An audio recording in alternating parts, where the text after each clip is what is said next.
아까도 말씀드렸지만 오늘은 성령 강림 주일입니다. 예, 오순절 마가의 다락방에서 기도하다가 성령님께서 임재한 그 날을 기념하는 말하자면 교회의 생일을 우리가 지키고 있는 것입니다.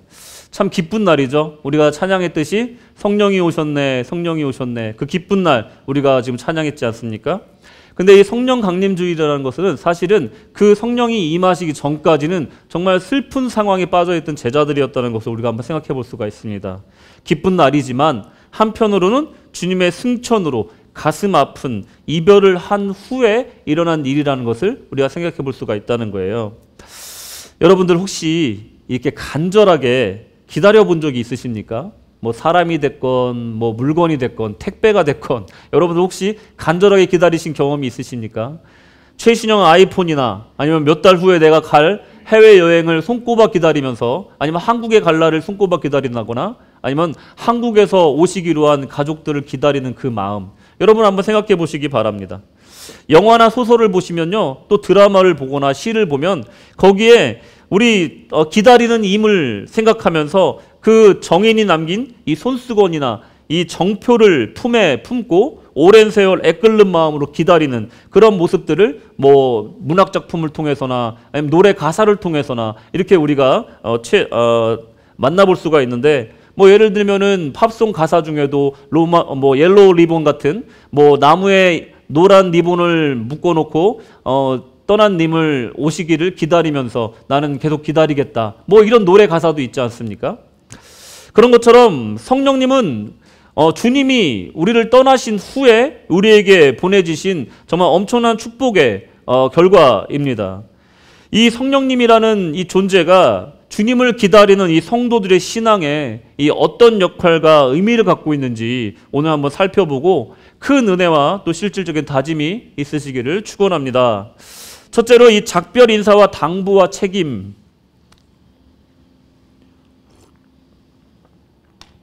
요한복음 이 14장에서 우리 주님이 떠나셔야 함을 이제 제자들에게 말씀하시는 장면이 나옵니다.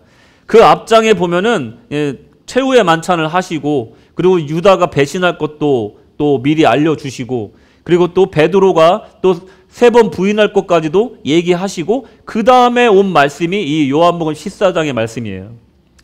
요한복음 14장이 또 시작이 어떻게 되냐면, 또 이 빌립이 하나님을 보여주십시오 하고 요구를 합니다.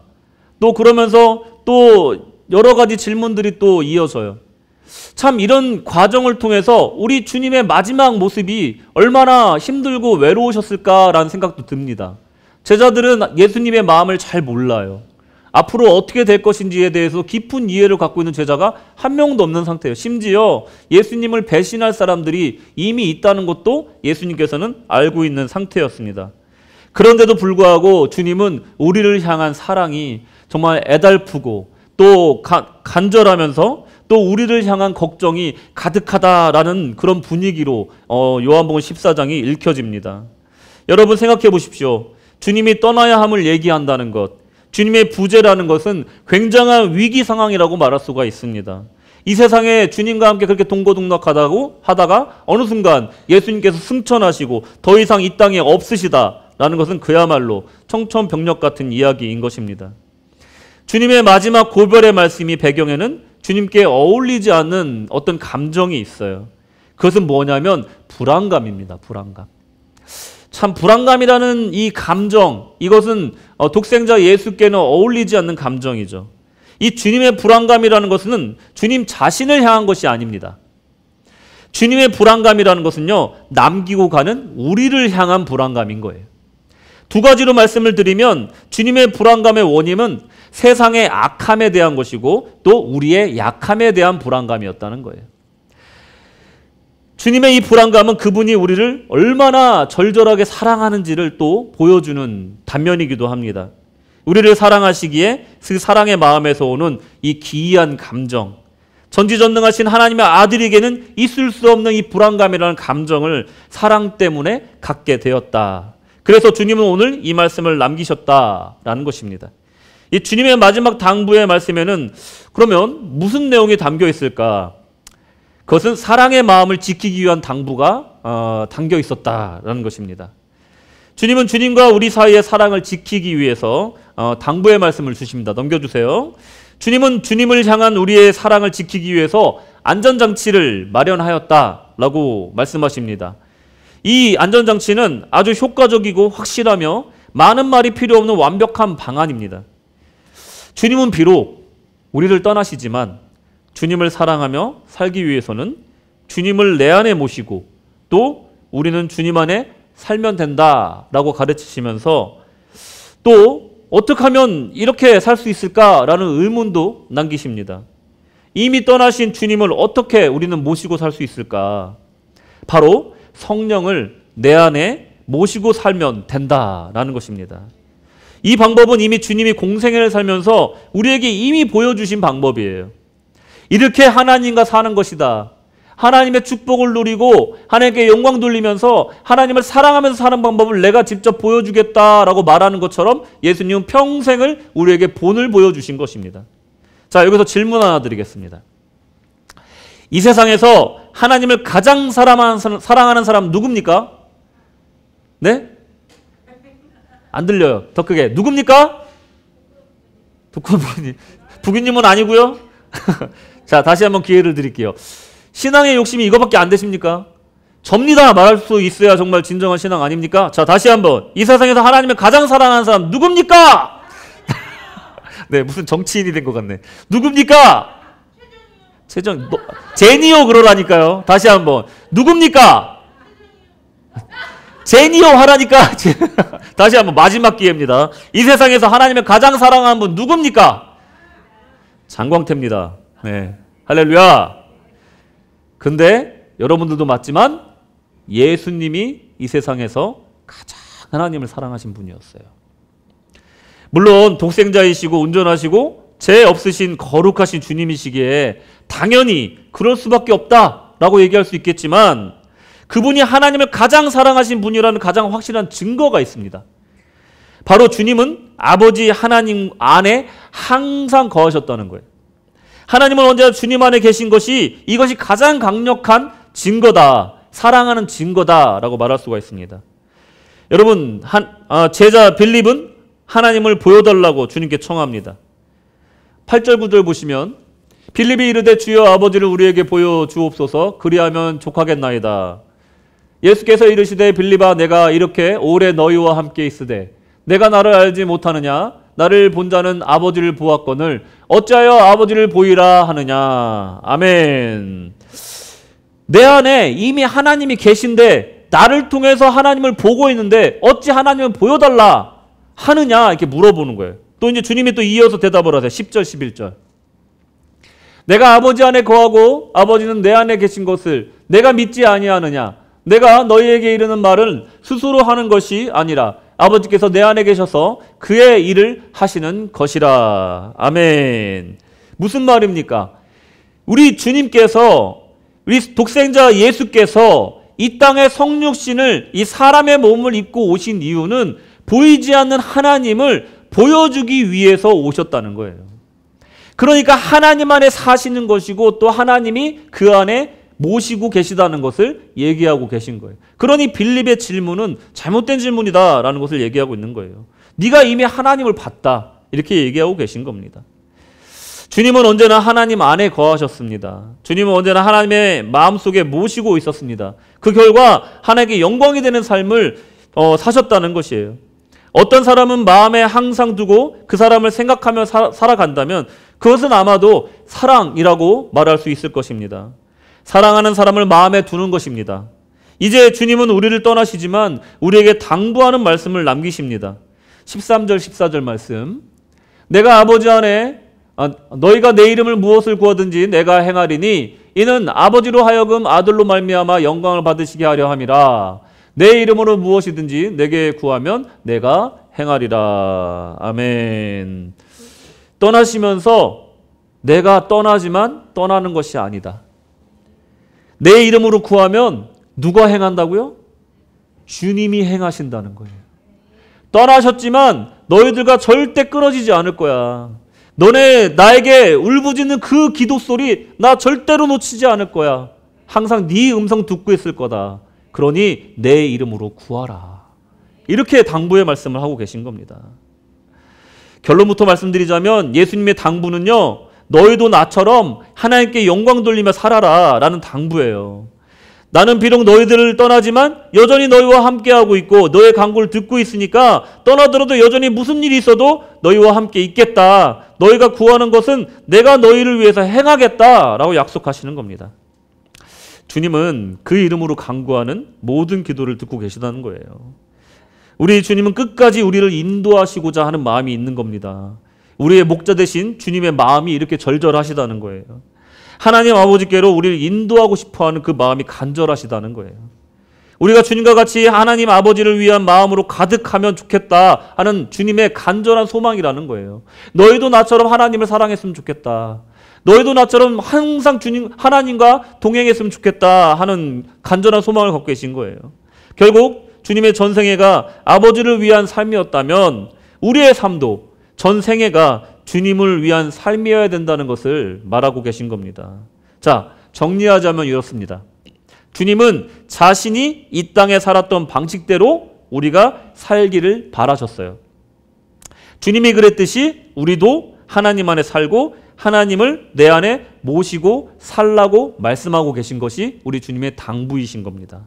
이 말씀은 곧 주님을 모시고 주님 안에 살라는 말씀이죠. 자, 4절에 보시면 내 안에 거하라. 나도 너희 안에 거하리라. 가지가 포도나무에 붙어있지 아니하면 스스로 열매를 맺을 수 없음 같이 너희도 내 안에 있지 아니하면 그러하리라. 아멘. 이 말씀을 주님을 떠나시고 나면 주님의 자리를 대신할 분이 이제 없는데 그럼 우리가 어디에 거할 수 있는가? 그럼 대책이 무엇이냐? 아까 말씀드린 그 방안, 완벽한 방안이 무엇이냐? 그것이 바로 성령님이라는 겁니다. 우리가 주님 안에 거해야 돼요. 주님을 모시고 살아야 돼요. 근데 주님은 이 땅에 없으세요. 그러면 우리 어떻게 하냐? 라는 이 질문에 대한 주님의 대답은 뭐냐? 성령을 너희에게 보내주겠다. 그래서 이 성령 강림주의를 우리가 지키고 있는 겁니다. 여러분, 예수님과 하나님과 성령님은 삼위일체 하나님이신 거예요. 성령님만 따로 놓고 이렇게 볼 수가 없는 겁니다. 이 모든 사역은 연결되어 있는 거예요. 그러니 우리 예수님이 승천하신 후에 모든 사역이 끝난 것이 아니라 이미 연결되어서 성령을 통해서 지금 활동하고 계시다는 겁니다. 성령이 내주하신다는 것은요, 예수님이 내 안에 계신다는 것이고 하나님이 우리 안에 계신다는 것을 뜻한다는 것입니다. 16절에 보시면 내가 아버지께 구하겠으니 그가 또 다른 보혜사를 너에게 주사 영원토록 너희와 함께 있게 하리니. 아멘. 주님은 떠나시지만 성령을 통해 여전히 주님을 향한 우리의 사랑과 신앙을 지켜주신다라는 약속인 것입니다.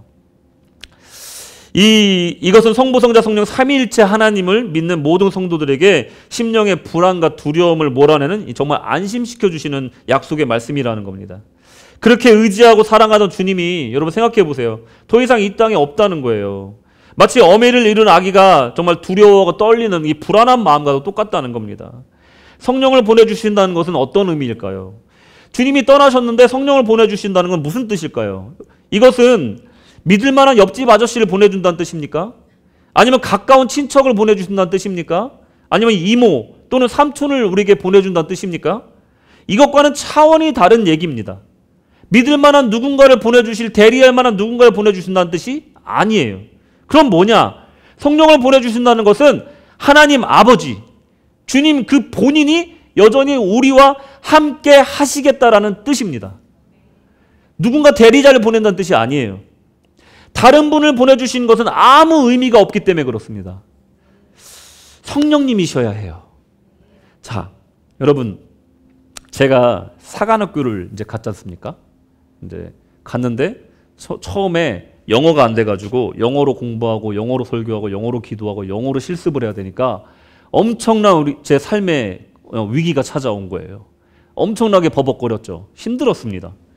근데 저만 그런 것이 아니고 또 한 명 또 위기에 빠진 사람이 있더라고요. 그게 누구였냐면 장나온이라는 사람이 위기에 빠져 있더라고요. 나중에 보니까 우리 사관학교 옆에 이게 울타리 하나 차이로 이게 차일드 케어가 있었어요. 근데 3년 평생 그 태어나서 3년 평생 영어를 해본 적이 없는 애기였어요. 3살 때. 그런 애기가 생전 처음 들어보는 언어를 쓰는 친구들과 생전 처음 듣는 언어를 쓰는 선생님들과 함께 9시부터 6시까지 풀타임으로 차일드 케어에 있어야 되니 얘야말로 인생의 최대 위기를 맞이한 거였어요. 지금 생각해봐도 참 눈물이 날 것 같아요. 참 안쓰러워가지고. 어떻게 했냐면 가방을 하루 종일 이렇게 메고 있어요. 이걸 내려놓질 않습니다. 내려놓질 않아. 그리고 예지 이모가 준 애착 인형 하나를 안고 이렇게 하루 종일 있는 겁니다. 밥을 먹을 때도 안고 있고. 그렇게 6시까지 있다가 아빠가 데리러 가면 그때서야 달려와서 우는 거예요. 그거를 몇 년을 한 겁니다. 여러분 생각해 보세요. 아무리 나에게 위안이 되는 이 애착 인형이 있다 하여도, 나에게 좀 안정감을 주는 가방, 백팩이 있다 하여도 이게 그 빈 마음을 채울 수는 없는 거예요. 그 애착 인형이요, 부모를 대신할 수는 없는 거예요. 이 라온이한테 그 당시에 필요한 거는 엄마의 품이었다는 겁니다. 믿을 만한 목사나 사관님, 심지어는 육의 부모, 그 부모들에게 우리를 맡기고 간다 하여도 우리 주님은 마음이 편하지가 않으셨을 거라는 거예요. 그 세상의 그 어떤 존재도 주님을 대신할 수 있는 존재는 없기 때문에 그렇습니다. 세상에 그 어떤 사람이 나를 위해 기도하고 나에게 살갑게 대해준다고 하여도 그들은 그저 애착 인형 같은 그런 역할을 할 뿐이라는 겁니다. 우리에게 필요한 것은요, 주님 같은 존재가 아니라는 거예요. 주님 그 자체가 필요한 겁니다. 그분이 바로 성령님이시라는 거예요. 그래서 주님은 기쁘게 승천하실 수 있었다는 겁니다. 자, 주님이 떠나시면서 우리에게 걱정하시면서 주님을 향한 우리의 사랑을 지키기 위해서 우리를 보호하시고 우리를 인도하시어 마지막 날에 보시기를 원하셔서 성령님을 보내주셨는데, 이 떠나시면서 주님이 한 약속이 바로 성령님이라는 거예요. 그렇다면 이 성령님은 어떤 방법으로 우리를 주님께로 이끌어 가시고 그리고 우리의 마음을 지키실까? 이걸 좀 살펴보도록 하겠습니다. 이 질문이 중요한 이유는요, 우리가 오늘을 살면서 실질적으로 우리가 이 방법을 따라서 주님을 마지막 날까지 이 얼굴과 얼굴로 맞대는 그날까지 이 방법으로 살아가야 되기 때문에 그렇습니다. 중요하게 한번 집중해서 들어보시기 바랍니다. 자, 그 첫 번째 약속은 뭐냐? 그와 같이 우리를 버려주지 않으리라 하는 약속입니다. 18절 말씀, 내가 너희를 그와 같이 버려두지 아니하고 너희에게로 오리라. 할렐루야. 여러분, 하루 종일 아이들이 모여서 동네 공터에서 놀다가 땅거미가 이제 뉘엿뉘엿 치면서 이곳저곳에서 아이들을 부르는 소리가 들려요. 얘 누구누구야, 저녁 먹으러 와라. 네 엄마 하고 하나 둘씩 공터에서 떠나갑니다. 그렇게 아이들로 북적거리던 공터가 이제 부르는 사람이 없는 아이들만 덩그러니 남게 되는 거예요. 이 쓸쓸함을 여러분 아십니까? 고아는요, 보호자가 없는 아이들이에요. 나쁜 사람이 와도 해하여도 지켜줄 사람이 없는 아이들이 바로 고아입니다.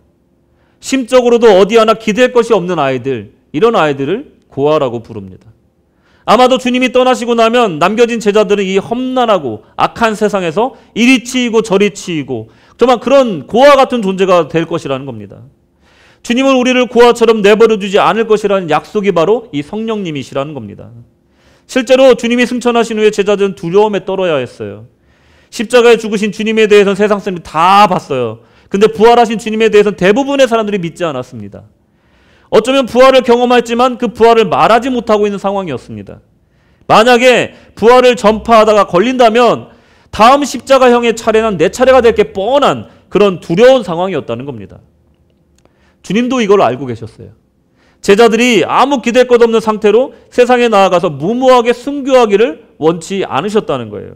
그래서 마가의 다락방에 모여서 성령을 받을 때까지 모여서 기도하라 라고 말씀하신 거예요. 성령을 받지 않은 상태에서 괜히 전하다가 무모하게 죽는 것을 원치 않으셨다는 거예요. 주님 없고 성령도 없이 밖으로 나가는 행위는 무엇이냐면 총알이 빗발치는 전장에 맨몸으로 나가는 행위입니다. 거의 자살 행위와도 같은 그런 행위라는 거예요. 성령을 받고 나서야 비로소 주님의 부활을 전파할 수 있었던 겁니다. 이렇게 주님은 이 험난한 세상에 우리를 고아와 같이 버려두지 않으시고 성령을 보내주셨다는 겁니다. 성령을 의지하여 외롭지 않고 험난한 세상과 헤쳐나갈 수 있게 우리를 도와주셨다. 그렇다면 성령님이 어떤 분이시길래 우리가 의지할 수 있는 분인가? 성령님은 첫 번째로 보혜사이십니다. 어드보케이트라고 하는데 옹호자, 고치자, 주창자, 변호인, 또 대변자라고도 얘기를 합니다. 파라클레토스라고 해서 조력자, 격려자, 중재자의 의미를 갖고 있습니다. 잘 보십시오. 이 험난한 세상, 의지할 거 없는 이 세상에서 우리 성령님은 나의 옹호자이시고 또 주창자이시며 나의 변호인이시고 나의 대변자이십니다. 또한 나를 도우시는 조력자이시고 나를 힘들 때 격려해 주신 격려자이시고 나를 하나님과 나 사이에 중재해 주신 중재자의 역할을 해주시는 그런 분이시라는 거예요. 어떻습니까? 바로 그와 같은 우리의 형편에서 꼭 필요하신 분이라는 겁니다. 이 성령님은 우리에게 보내주셨다는 거예요.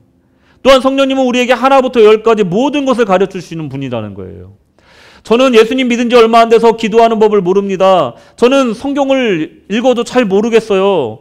또 전도는 또 어떻게 하는지 모르겠습니다. 하나님께 어떻게 영광을 돌려야 하죠? 이웃에게 사랑을 실천하고 싶은데 어떻게 하면 좋습니까? 아무것도 모르겠습니다 하던 사람이 어느 정도 신앙생활을 하다 보면 기도하는 법을 터득합니다. 어느 정도 신앙생활을 하면 예배드리다 찬양하다 눈물을 흘리면서 정말 감동해서 예배드리는, 진심으로 예배드리는 사람이 되어 있어요. 나도 모르게 내 마음속에 감동이 있어서 내 이웃들에게 정말 하나님의 따뜻한 사랑을 나눠주고 있는 내 모습을 어느샌가 발견하게 된다는 거예요.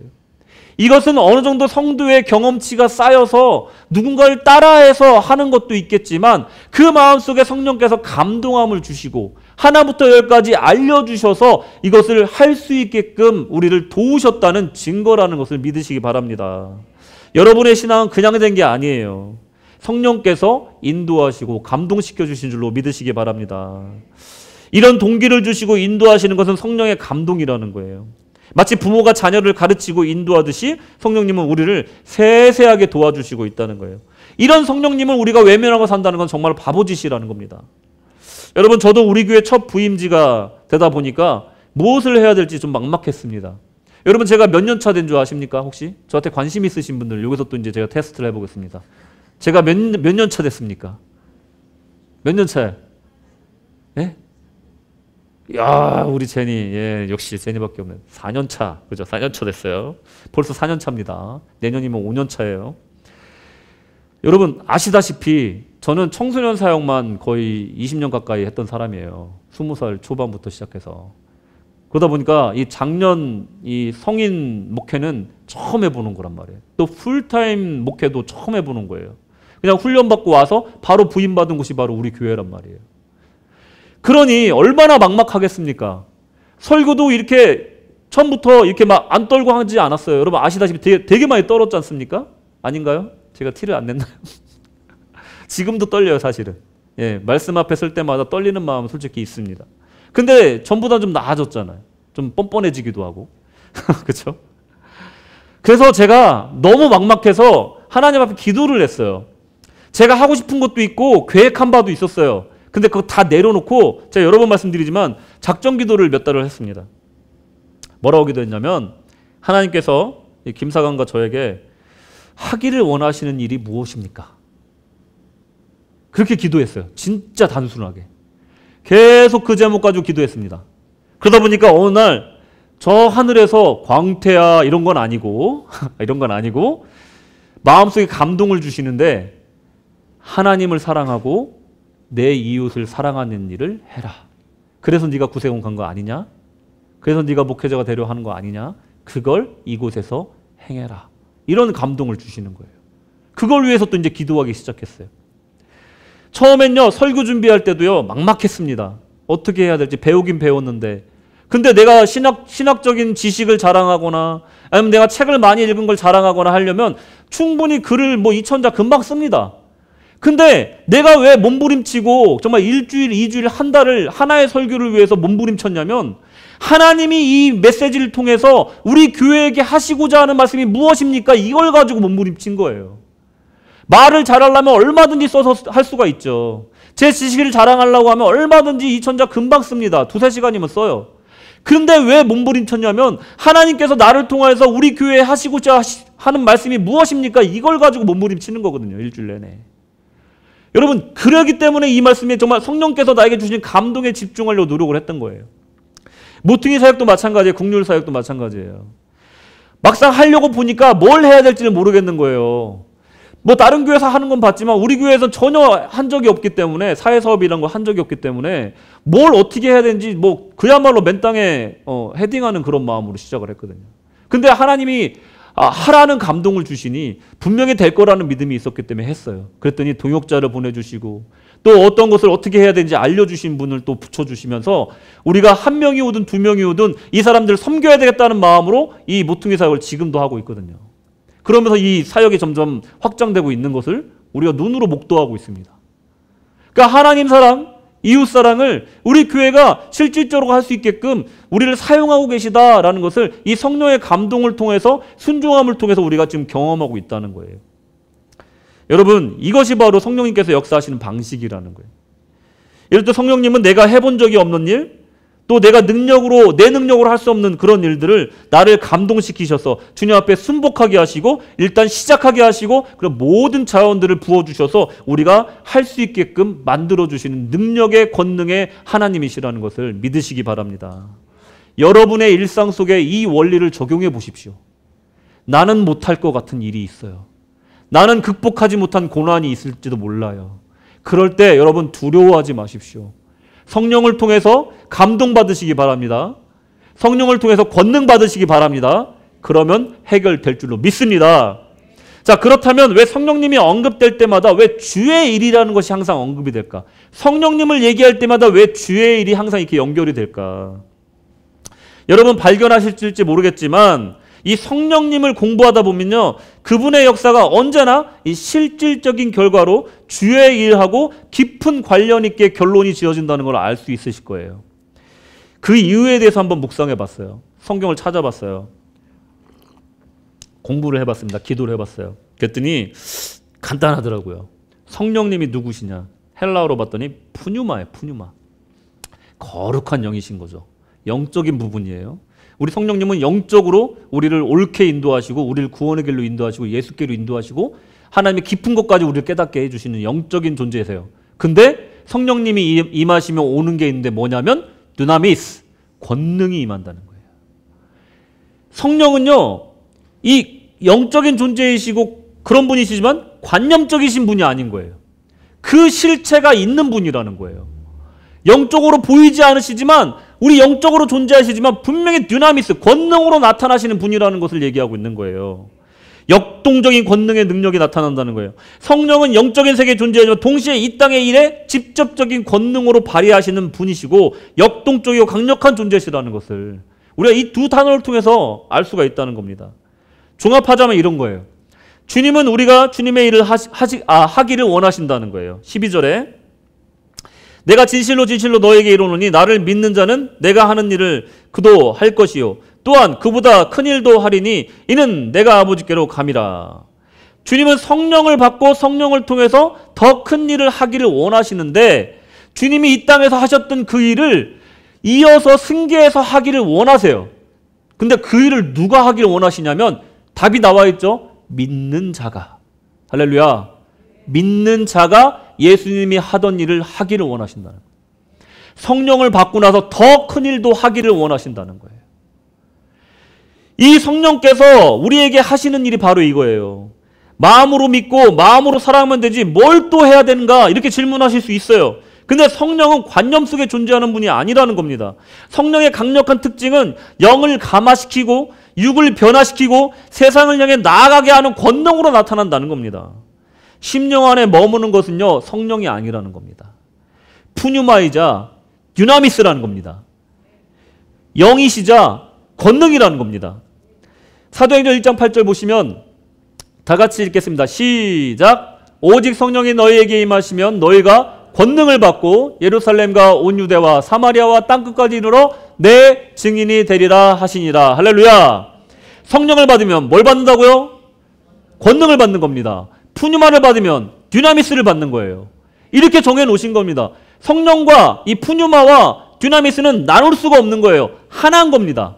성령님의 성품인 거예요. 그러니까 성령은 하나님의 거룩한 영이자 바람이자 호흡이고 성령 받으면 강력한 능력으로 직결된다는 겁니다. 그러니까 성령을 받았는데 능력이 나타나지 않으면 그건 성령 받은 게 아니라는 거예요. 성령으로 감동을 받았는데 행동으로 이어지지 않는다면 그거는 dynamis가 나타나지 않는 거예요. 권능을 못 받은 거예요. 그래서 성령을 받는다는 것은 주님의 일을 승계받는다는 것을 의미한다는 것입니다. 또 여기서 생각해 볼 문제가 또 있어요. 이 기독교 신앙에는 왜 이렇게 행함을 강조하시는 걸까? 저 장사가는 이 4년 차라는데 왜 4년 내내 저렇게 행함을 또 실천을 자꾸 얘기하는 걸까? 피곤하게. 그죠? 왜 그런 걸까? 사랑을, 그 마음을 나타내는 방법 중에서 이 행함이야말로 가장 진정성 있는 것이기 때문에 그래요. 사랑한다 하면서, 마음 있다 하면서 행동이 없으면 진정성이 없는 겁니다. 그죠? 가장 확실한 진정성이라는 거예요. 행함이라는 것이. 요한복음 14장 15절 보세요. 너희가 나를 사랑하면 어떻게 한다고요? 나의 계명을 지키리라. 아멘. 21절 보세요. 나의 계명을 지키는 자라야 나를 사랑하는 자니 나를 사랑하는 자는 내가 아버지께 내 아버지께 사랑을 받을 것이요 나도 그를 사랑하여 그에게 나를 나타내리라. 아멘. 주님의 사랑은요, 여러분 잘 들어보세요. 주님의 사랑은요, 세상의 사랑처럼 시시한 사랑이 아니에요. 시나 읊조리고 세레나데나 불러주는 감미롭고 간질간질한 사랑이 아니라는 거예요. 우리 주님 사랑은요. 주님의 사랑은요, 죽음의 구렁텅이가 있으면 거기에 들어가시는 겁니다. 주님의 사랑은요, 지옥의 불구덩이가 있으면 거기 뛰어드는 사랑이에요. 행위가 동반된 사랑이라는 겁니다. 하늘의 별을 따다 줄게 뭐 이런 시적인 표현이 아니라는 겁니다. 실질적으로 채찍이 휘둘리는 소리, 착착 소리가 나는 거예요. 그럴 때마다 선연이 낭자하면서도 사랑한다 내 딸아, 사랑한다 내 아들아, 간절하게 목 놓아서 외치는 이 죽어가는 사랑, 실질적인 선연이 낭자하는 사랑, 피가 뚝뚝 떨어지는 그 사랑, 그것이 바로 우리 주님의 사랑이라는 거예요. 여러분, 주님의 계명이 뭔지 아십니까? 율법에서 말하는 돼지고기 안 먹는 그런 시시한 행함이 아니에요. 일주일에 하루 정도 아무것도 안 하면서 안식하고 예배하는 정도, 그 정도의 행함이 아닙니다. 계명이. 그리고 죄 지으면 동물의 몸을 쪼개고 피를 흘려서 제사하는 정도의 법도를 지키는 수준의 계명이 아니라는 거예요.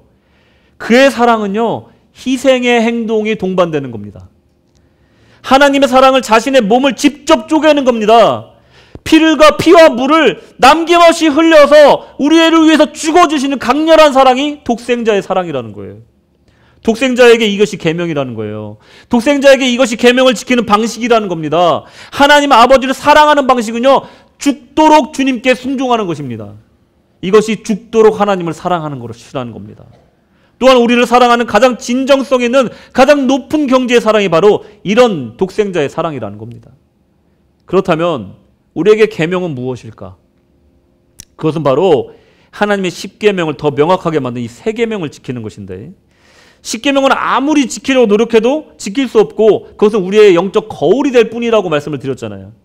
마찬가지로 3계명도 마찬가지예요. 우리가 아무리 하나님 사랑한다 하여도, 이웃을 내 몸과 같이 사랑한다 하여도 우리는 그 계명을 지킬 수가 없는데, 그렇기 때문에 우리는 예수님이 필요한 줄로 믿으시기 바랍니다. 그 계명을 지키려면요, 우리 능력으로 안 되는 거예요. 하나님 사랑한다 하여도 우리의 도덕심이나 우리의 능력으로 하나님을 온전히 사랑할 수가 없는 거예요.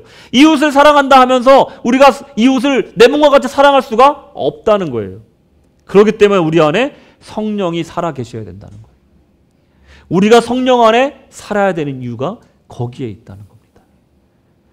우리가 계명을 지킨다는 것, 그것은 사랑을 나타내는 것인데 그것조차도 우리는 할 수 없는 존재이니 주님께서는 성령을 보내주셔서 우리의 사랑을 지키시기로 작정하시고 보내주셨다는 겁니다. 그러니 성령이라는 것은 하나님과 독생자와 나눌 수 없는 하나님 그 자체라는 것입니다. 이런 방식으로 3계명을 지키며 하나님의 뜻을 행하며 살아갈 때 그 사람이 하나님을 사랑한다라고 말할 수가 있는 겁니다. 이것이 오늘 말씀 속에 주님이 제시하시는 주님 없는 이 세상에서 주님을 향한 사랑을 마음속에 지키며 살아가는 방법입니다. 결론입니다. 분명한 것은 주님은 이 땅에 더 이상 안 계십니다. 하지만 분명 주님은 살아 계십니다. 할렐루야. 그리고 분명히 다시 오십니다. 아멘. 먼 길을 떠나신 임을 기다리는 자의 도리는 무엇입니까? 그가 하신 당부를 마음속에 간직하는 것이고 누가 보든 안 보든 지키며 살아가며 기다리는 것입니다. 오랜 후에 분명 만날 사랑하는 임을 기다리는 자는 딴 눈 팔지 않고 순결하게 그날을 기다려야 합니다. 그러기 위해서 우리는 성령님의 내주하심이 필요합니다. 험난한 세상, 죄악된 세상을 살다 보면 우리의 신앙은 흔들립니다. 주님을 향한 사랑도 희미해지죠. 주님의 계명을 지키기보다 세상과 짝하며 살아갈 때가 얼마나 많습니까? 이 모든 유혹과 시련이 얼마나 강력한지 우리 주님은 아시어서 주님 대신 성령님을 보내주신 것입니다. 오늘 이 자리에 성령 강림 주일 또 기념하며 예배하는 성도 여러분, 여러분의 인생 끝에 주님을 만나는 축복으로 마감하시기 바랍니다. 그러기 위해서 오늘 우리가 구할 기도는 바로 이것입니다. 성령이시여 내주하여 주시옵소서. 내 발걸음을 인도하여 주시옵소서. 성령님 주님의 말씀을 생각나게 하여 주시옵소서. 성령님 우리의 영으로 깨닫게 하고 가르쳐 주시옵소서. 성령님 우리가 주님의 계명을 지킬 수 있는 권능을 허락하여 주시옵소서. 하나님 사랑하며 이웃 사랑하며 살게 하여 주시옵소서. 이렇게 기도하시기 바랍니다. 여러분 오늘 이 자리에 성령님 계심을 믿으시기 바랍니다. 여러분의 심령 가운데 성령님 계심을 믿으시기 바랍니다. 주님께로 더욱더 가까이 성령께 더욱더 의탁하는 복된 삶으로 인도하여 달라고 기도하시기 바랍니다.